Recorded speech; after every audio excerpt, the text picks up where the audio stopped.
Hello viewers, வணக்கம். நான் Poornima Senthilkumar. Welcome to cooking my passion Tamil. இன்னைக்கு நம்மளோட சேனல்ல கேழ்வரகு முருங்கைக்கீரை போட்டு ஒரு சூப்பரான கிறிஸ்பியான தோசை வந்து நம்ம செய்ய போறோம். நார்மல் இட்லி தோசை வந்து நமக்கு சாப்பிட்டு போர் அடிச்சிருக்கும். இந்த மாதிரி நீங்க வெரைட்டி வந்து ட்ரை பண்ணி பார்க்கலாம். கேழ்வரகு பாத்தீங்கன்னா மில்லட்ஸ் வெரைட்டி உங்களுக்கு உடம்புக்கு ரொம்ப நல்லது. வெயிட் லாஸ் பண்ணணும்னு நினைக்கிறவங்க கண்டிப்பா இந்த மாதிரி ராகி வந்து நீங்க சேர்த்துக்கலாம்.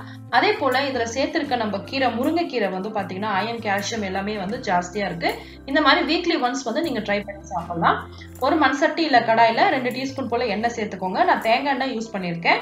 எண்ணெய் நல்லா காஞ்ச உடனே ஒரு 1/2 டீஸ்பூன் கடுகு, 1/2 டீஸ்பூன் போல சீரகம் வந்து சேர்த்துக்கோங்க. கடுகு சீரகம் நல்லா பொரிஞ்சு வந்த உடனே நம்ம இது கூட பொடியா நறுக்குன பச்சை மிளகாய் சேர்த்துக்கலாம். 1ல இருந்து 2 மிளகாய் நீங்க சேர்த்துக்கோங்க. அடுத்து ஒரு வெங்காயம் பொடியா நறுக்கி இது கூட வந்து சேர்த்திருக்கேன். இந்த வெங்காயம் வந்து உங்களுக்கு இந்த தோசைக்கு வந்து நல்ல டேஸ்ட் கொடுக்கும். உங்களுக்கு வெங்காயம் நீங்க கூடுதலா சேர்த்தா கூட டேஸ்ட் வந்து உங்களுக்கு நல்லா இருக்கும் இந்த தோசைக்கு. வெங்காயம் வந்து நல்லா வதங்கட்டும். இப்போ இந்த தோசை செய்யறதுக்கு நம்ம தேவையான உப்பு வந்து நம்ம சேர்த்துக்கலாம். மாவு கலக்கும் போது நம்ம தேவைப்பட்டுச்சுன்னா கூடுதலா சேர்த்துக்கலாம். வெங்காயம் நல்லா வதங்கிடுச்சு. இப்போ சுத்தம் பண்ணி வச்சிருக்க முருங்கைக்கீரையை நம்ம சேர்த்துக்கலாம். நான் ஒரு கைப்பிடி அளவு சேர்த்திருக்கேன். அதிகமா சேர்த்துட்டா அதுவும் உங்களுக்கு வந்து டேஸ்ட் வந்து டிஃபரெண்டா ஆயிடும். அதனால அளவா சேர்த்துக்கோங்க.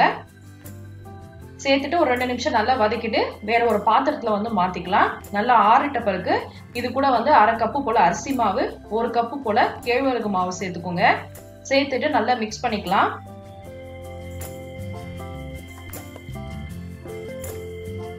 இப்ப இது கூட பொடியா நறுக்குன கொத்தமல்லி, 2ல இருந்து 3 டேபிள் ஸ்பூன் போல தயிர் வந்து நம்ம சேர்த்துக்கலாம். தயிர் வந்து உங்களுக்கு இந்த தோசைக்கு வந்து அந்த புளிப்பு தன்மையை வந்து கொடுக்கும். சேர்த்துட்டு நல்லா மிக்ஸ் பண்ணி விட்டுக்கோங்க. இப்ப கொஞ்சம் கொஞ்சமா தண்ணி சேர்த்து நம்ம மாவை வந்து கரைச்சிக்கலாம்.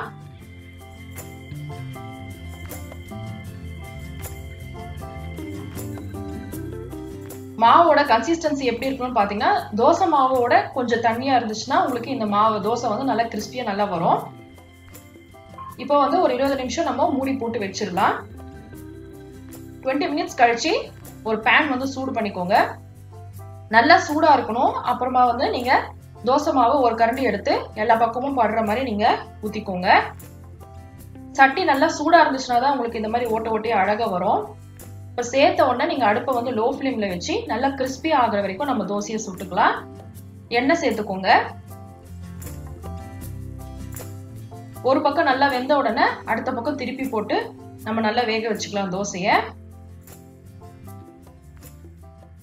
சிம்ல வச்சு நீங்க சுட்டீங்கன்னா உங்களுக்கு நல்லா கிறிஸ்பியான தோசை வந்து கிடைக்கும்.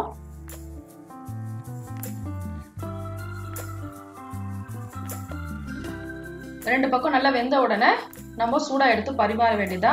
தேங்காய் சட்னி, வேர்க்கடலை சட்னி, கார சட்னி எல்லாமே வந்து இந்த தோசைக்கு வந்து சூப்பரா இருக்கும். நீங்களும் இந்த ரெசிபியை உங்க வீட்ல ட்ரை பண்ணி பாருங்க. ட்ரை பண்ணி பார்த்துட்டு எப்படி வந்துச்சுன்னு எனக்கு கண்டிப்பா கமெண்ட்ஸ் போஸ்ட் பண்ணுங்க. தேங்க்ஸ் ஃபார் வாட்சிங் திஸ் வீடியோ.